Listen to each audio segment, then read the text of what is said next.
And look, for about 30 years, that made a lot of sense until the end of the post-Cold War era.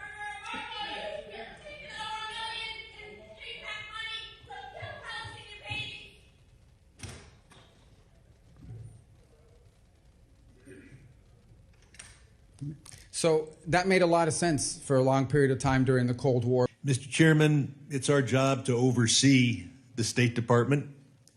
You can't do that by having think tank witnesses come before us. Our job isn't to oversee the think tanks. In 2023, we had 44 government witnesses. This year, we have our first. And I hope very much that we have all the not only the secretary, but the undersecretaries and assistant secretaries so that we can really do our job. Secretary Rubio, in the 1970s, there was a powerful Middle East monarch who claimed to be a friend of the United States. Wasn't, like, may very well have been, claimed to be at least agreeable to Israel. And so in the 1970s, we transferred enormous, sophisticated weapons to him. In 1979, the Shah was deposed and all those weapons were in the hands of the Ayatollah. Today, MBS wants a nuclear weapon. But he says what he wants is a nuclear cooperation agreement. Well, we have a nuclear cooperation agreement with the United Arab Emirates and Turkey and Morocco that all provide for a gold standard of safety. Can you assure us that you will not enter into a nuclear cooperation agreement with Saudi Arabia that does not have that same gold standard of security to make sure they're not building a nuclear weapon? Well, first I will tell you that there has been no conversation about entering into one. For example, during the recent trip. Can you? I've got limited time. So here's the thing. I can Sir, tell you. Either give me a yes, give me a no. Well, I'm going to give you my answer if you want my answer. I want a yes this is not or a no. game show. Reclaiming my time. Well, reclaim your time, but it's not a game show. I get to answer. These are complex questions. Let me answer. Mr. Secretary, I'm reclaiming my time. The filibustering takes place in the Senate, not here. I'm not filibustering. I'm trying to answer your question. You're trying. Let's go on to the next question. With regard to Iran, can you assure us that you will continue sanctions on Iran until they verifiably agree to abandon all enrichment? That's a yes or no question. No, it's not. Well, can you give me a yes or no, or should I go on to the next question? We believe that Iran should not be allowed to enrich uranium. Correct. You believe that it should? We believe that an acceptable deal with Iran is one in which they cannot enrich, because if they can enrich, they can weaponize. I know why we don't want. I asked you, will we agree? Will we continue the sanctions until they verifiably agree to get rid of? Oh, you have no worry about us. The worry was the previous administration. This administration has been refusal to give me an answer is loud and clear. No, I is reclaiming my time. Mr. Chair, you told us about all these wonderful business deals that were announced in the Middle East. It's reminiscent of the first year of the first term of Donald Trump, where he announced a $10 billion investment by Foxconn in Wisconsin. It is still an empty field. I am sure that the only deals announced in the Middle East that will actually happen were the bribery deals, the $400 million plane and the $2 billion Abu Dhabi will put into the cryptocurrency sponsored by Mr. Trump. TikTok. Mr. Secretary, you led the effort to say that it shouldn't be controlled by the Chinese Communist Party. We passed a law with your help. That law requires that we ban TikTok now because all of the expiration dates have expired. But instead, we saw Chinese interests affiliated with TikTok transfer $300 million into the Trump coin, which is a pure gift. It's $300 million for nothing but monopoly money. And so there's a word in Mandarin for this. It's called bribery. And it raises the question that I'll ask you to respond to for the record, and that is there any statute this administration will not violate for a $300 million Chinese bribe? We next focus on USAID. Musk gutted it. He said no one died as a result. Do you agree that no one has died yet as a result of the chainsawing of USAID? Yes or no? I'm sorry, the question is, has anyone what? has anyone in the world died because of what Elon Musk did? Listen, yes or no, reclaiming my time. If you won't answer, that's a loud answer. No one has died because of USAID. The people who have died as a lie. result of cutting off the oxygen of a woman in Burma and denying HIV/AIDS treatment to those in Africa. They are dead now at the hands of Elon Musk and his co-conspirators. Chair now recognizes Representative Wilson from South Carolina. Secretary, in 1944, my uncle, James Arthur Keating, was serving in France, and as soldiers, his fellow soldiers were dying around him, he wrote a letter back in combat, back home, about the cost of human sacrifice and whether it was worthwhile to defend a piece of mud on the earth. Only a week after that letter, he answered that question while carrying lead in himself, as one of the people in his command was exposed and injured. He was wounded himself carrying lead and crawled out there, brought him back to safety, saved his life, and as he was going for another person, was machine gunned to death himself and killed in action. 400,000 other American families gave the same sacrifice, but the peace and prosperity that came forward in the world has never seen. It's a transatlantic alliance where our allies sacrificed their young men and women when America was attacked in 9/11, and economically, they're a $1.6 trillion trading partner with us with 16 million jobs on both sides of the continent. So my questions today are looking for clarity on where we stand with our allies and partners for more than 80 years, because they're expressing their doubts. They're expressing their doubts publicly. They've expressed it to me privately. So as the face of our country, as the lead foreign policy representative in the United States, I'm just looking for this clarity. So first, simply answer this question, if you will. Is Russia the aggressor in this Ukraine war? Yeah, Russia invaded Ukraine. So they are the aggressor in this war, correct? They invaded them, yes. Well, thank you, sir, because it's important to get this clarity, because President Donald Trump said it was Ukraine that started this war, and our allies have the right to know this. Secondly, the person we're negotiating with, Vladimir Putin, is he a war criminal? Well, I think you can look at instances that have happened there and certainly characterize them as war crimes, but our intent is to end the war. Is he a war criminal? We can't end the war without talking to Mr. Putin. That's pretty simple. Is he a war criminal? Well, that's this man we're negotiating with, Vladimir Putin. Is he a war criminal? That's not tough. What? I'm trying to answer your question by telling you that we're trying to end the war here. Go ahead. No, it's not a simple answer. You are equivocating, sir. Just answer the question. I'm answering your question, and the answer is that war crimes have been committed, no doubt. And who's responsible for that? There will be time and place for that accountability. But right now, the job is to end the war. So you won't answer the question. If we don't end the war, people are going to get reclaiming killed. my time, sir. Let me go on. Because I don't understand this. Because you're sitting in front of us now as Secretary of State. It wasn't long ago that you were sitting as a senator with Secretary of State nominee Rex Tillerson at the time, in the exact same circumstances, only reversed. And you questioned him about Putin directing attacks against schools, markets, hospitals, playgrounds. And on top of this, in this instance, he's abducted 20,000 children, a clear war crime. So you were very clear then Vladimir Putin was a war criminal. Now you're unmaking him a war criminal, and you won't answer the question about the exact same circumstances. You're putting words in my mouth. I'm reclaiming my time, sir. You're putting words in my mouth. And you know what you said to Secretary Tillerson at the end of his answer when he equivocated just as you are right now? I'm not equivocated. You said, you just don't let me answer. Sure sounds like it to me. Then I'll give you a second chance. Is Vladimir Putin a war criminal? I already told you war crimes have been committed. No, you didn't tell me if he's a war criminal. Mr. Chairman, am I allowed to answer questions? I'm reclaiming my time, sir. And listen, I'm using your own words so you don't have to answer. Did you know what you said to then nominee Secretary of State Tillerson?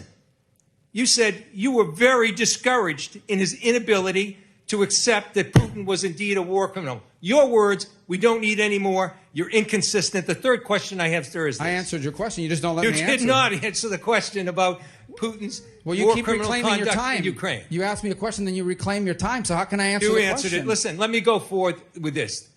3 questions. And I'm Are you being going to pretty reclaim clear to time you. on those too? I'm giving you a chance to answer. Give me a chance to ask the question. Here it is. So there's a concern among these allies that we've had, our closest allies, about the one-sidedness of the negotiations with Russia and Ukraine. Gentlemen's Regular time has order. expired. Secretary Rubio, if you'd like to respond, by all means. Can I reclaim my time for a few seconds? Thank you. Number one, crimes have been committed in the war on Ukraine, and there will be accountability for that. But our goal right now is to end that war, because let me tell you, every single day that war goes on, more people are killed, more people are maimed, and frankly, more war crimes are being committed every day that the war lasts. Number one. Number two, I don't know how European allies could say that. I talk to European allies literally every single day. I see or talk to the foreign minister of the UK and France and Germany more than I see or talk to my own kids in some days. Chairman, So these are all I'm false reclaiming my claims. time now. You have Because no time. you've given him time, and I ask unanimous Not consent. recognized, Mr. Keating. Chairman, You're not recognized. I'm asking for unanimous consent to Mr. put in Keating, the record. you're not recognized. The I Secretary am is speaking. asking unanimous consent to put in the record Mr. Keating, you're not the recognized. op-ed. Oh, so you're not going to recognize, Mr. Chairman? Not Point of order. recognized in this Anyone moment. that asks unanimous consent to put in for the record a document, Keating, you're not allowing you that? are not recognized right now. Your time expired. You might have a minute and a few. Mr. Secretary, please continue. The last point is our goal is to end this war. We have to be able to talk to both Point of sides order, in order Mr. to do it. Chairman. In order to be, we have to end this. My conflict. time is answered. His time answering my question ended too. It's the next person's time. That's the rules in this committee. Mr. When you Secretary, won't even please let continue. a person enter into the record something from our ambassador till recently from Ukraine, Ambassador Brink, Mr. who Keating resigned should- because of the conduct Keating, of you this should keep a administration better eye of the clock after right in front 30 of you. years of service, sir. You should keep a better eye of the clock in front of you. Your time expired. Continue. Our goal is to end this war so more people don't die. And by the way, we want all those kids returned back to their homes that were kidnapped from their parents. We just want people to stop dying. Every day this war goes on, people die, things are destroyed, and lives are ruined. And we want it to stop. Thank you, Secretary Rubio. Did you have something you want to submit for unanimous consent? Thank you, Mr. Chairman. Now would be your opportunity. Thank you, sir. I want to submit for the record an op-ed by Ambassador Brink from Ukraine, the regional ambassador that was close until recently, 30 years of service of Democrat presidents and Republican ones.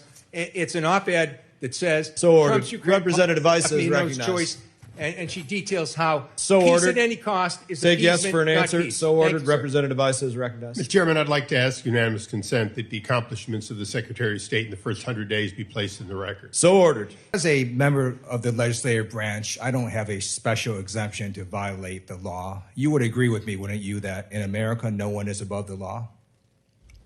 Of course. Okay. And in our system of government, it's Congress that makes the laws, the executive branch that executes the laws, and the judicial branch, when there's a dispute, that says what the law is. Is that right? Within the context of separation of powers, yes. Okay. And the reason that due process is so fundamental to America is before we put the entire weight of the federal government and snatch someone off the street, we might want to ask, hey, do you have something to say about that? Might we have the wrong person? And in the case of Mr. Garcia, the Trump administration admitted in court that they mistakenly deported him to El Salvador. The Supreme Court, in a 9-0 decision, said the Trump administration has to facilitate getting him back. Do you believe the administration has to follow that Supreme Court order? Well, I don't believe he was wrongfully deported. He's an Salvadorian citizen. That's not illegally my in the question. Do United you believe States. that Trump administration has to follow the Supreme Court 9-0 unanimous decision?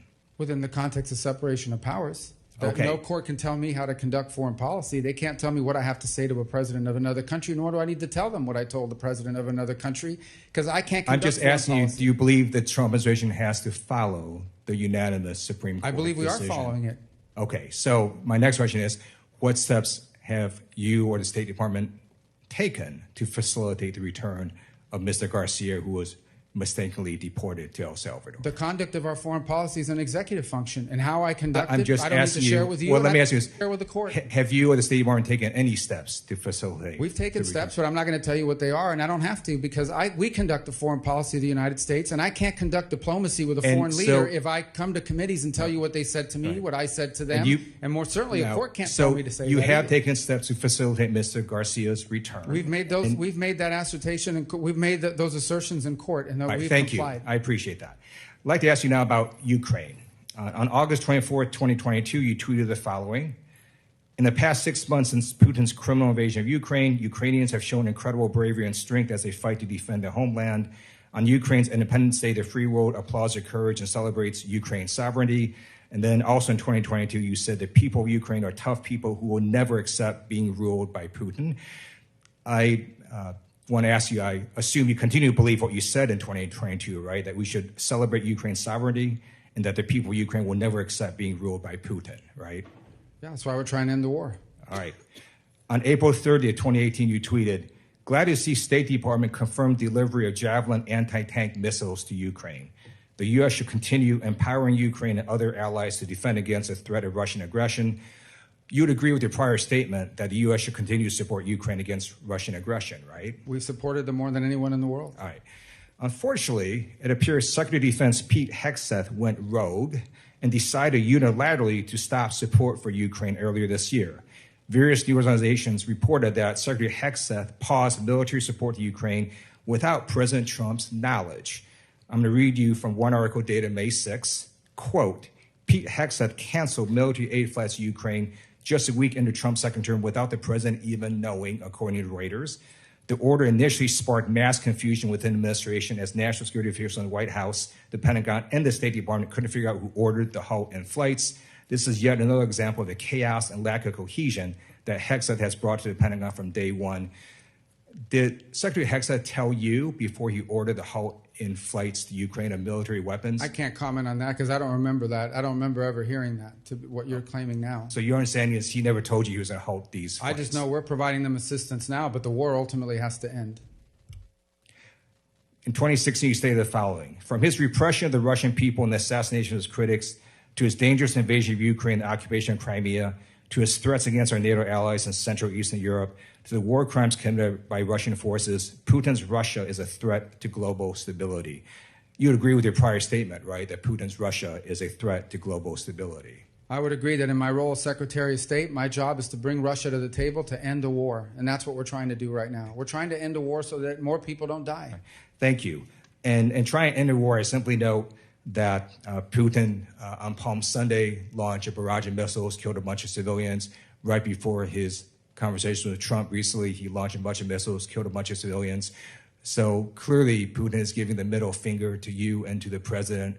I urge you to defeat Putin on the battlefield. That's the only way to get him to the negotiating table.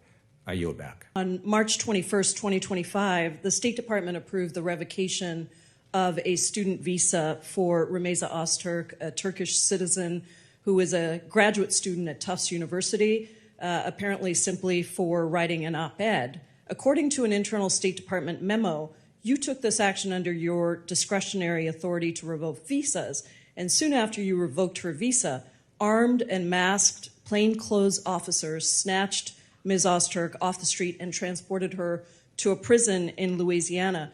Mr. Secretary, do you really think that Ms. Öztürk's op-ed results in a foreign policy consequence for the United States? I believe that case involves someone whose visa we never would have granted had we known ahead of time. I'm not asking you that question. I'm asking you if you think an op-ed, but that's exactly, in fact, what happened. The State Department wrote a memo concluding that you did not have sufficient grounds to revoke Ms. Öztürk's visa. There was no evidence showing that she had engaged in any activities or a threat to national security. And in fact, in May, a federal court ordered Ms. Öztürk's release from detention, noting that the sole basis for the government's detention appeared to be the fact that she co-authored this opinion piece in the Tufts newspaper in March of 2024. Where in the Constitution does it say that the Secretary of State can override the First Amendment protections of free speech. Is there a Constitution- footnote that I missed There's somewhere? no constitutional right to a student visa. So, but is there Student visa's a a privilege. constitutional right? Does it say somewhere that Marco Rubio gets to determine which speech is appropriate and revoke student visas based on what you think constitutes free speech? There's a statute that says the Secretary of State gets to determine whether someone is a threat. We deny visas every day all over the world. Do you think that the Immigration and Nationality Act trumps the Constitution of the United States, Mr. Secretary? Well, Congress can always change the law if you want, but I'm telling you, Mr. in the meanwhile, I Secretary, have the let me authority. be I will clear. continue to revoke the visas of these people that come here to tear You this said that, country Mr. Secretary. apart because Let me on reclaim student my visas, they're time guests. because you are talking about revoking student visas based on what somebody says, and that means that you are trumping the legal supreme court, the supreme law of the land, which is the Constitution of the United States. No one has a right to a student visa. Mr. Rubio, why did the Privilege. administration need to use masked, armed, unidentified agents to whisk somebody off the street and deny her counsel for almost 24 hours after her Well, you'll arrest? have to ask the agencies that did that work. Well, I'm you not have- responsible for that. I'm responsible for but- revoking the visas of these people that come to tear Secretary this country Rubio, apart. I'm talking Never about should have this allowed them in. particular case where you revoked the student visa of a Turkish citizen who was a graduate student who wrote an op-ed that you didn't like. And suddenly you allowed for masked men to whisk her off the street. And you have multiple jobs, apparently. You're the national security advisor as well. So don't tell me it's not your job who snatches her off the street. We don't do If the these snatching, are but I can tell you we legitimate- do the visa Let me revocations, ask and we're you going to about keep the doing them. national security consequences of people, masked men on the streets snatching people off the streets. If these are legitimate law enforcement agents carrying out proper arrests, why are they hiding their identities? Because then radical crazies will try to hurt them. So Because you we know think when we've that seen- U.S. agents who have almost always gone without face coverings, even when they're arresting I some of can't the speak to law some of enforcement the functions. country's We're not a law most enforcement dangerous agency. criminals, suddenly have so much to fear from a graduate student who wrote an op-ed that they need to be masked? Again, Is that law accurate? student was a guest in the United States on a student visa. No one's entitled to a student visa. So We you deny revoked her visas every student day, visa and we will revoke and based continue on to an revoke op-ed, visas. which trumps the supreme law of the land, which is the Constitution. Someone's coming up You here to stir clearly- up problems on our campus. We're going to revoke their visa. She didn't They're do any of guests. that. She wrote an op-ed. Well, She that's wrote what an you op-ed, claim. and I'm talking to you about her That's her particular lawyer's case. claims and your you claims. Those are not the facts. You reclaiming my time. You revoked her student visa Yes, because she proudly. wrote an op-ed. And Would we'll you do more. We're revoke? gonna do more of I them. have another question for you. Would you revoke the visa of someone in the United States who published claims that quote Jews are an untrustworthy and dangerous group? Yes or no? We will revoke the visa of anyone who's in this country as a guest Are who's you here to stir up going to trouble. revoke the visa of somebody who made Send me that? the case, that, I'll look at it. that I'm looking- statement? I'm looking to well, get crazy people out of actually, our it's not country. just about revoking. Forward You to actually, revoking the visas Secretary of any Rubio, lunatics you excuse can me, identify. reclaiming my time. Can you explain to me why the Trump administration granted refugee status to Charles Kleinhaus, the white Afrikaner who tweeted that exact statement that I just said? There's the case. That's not a visa.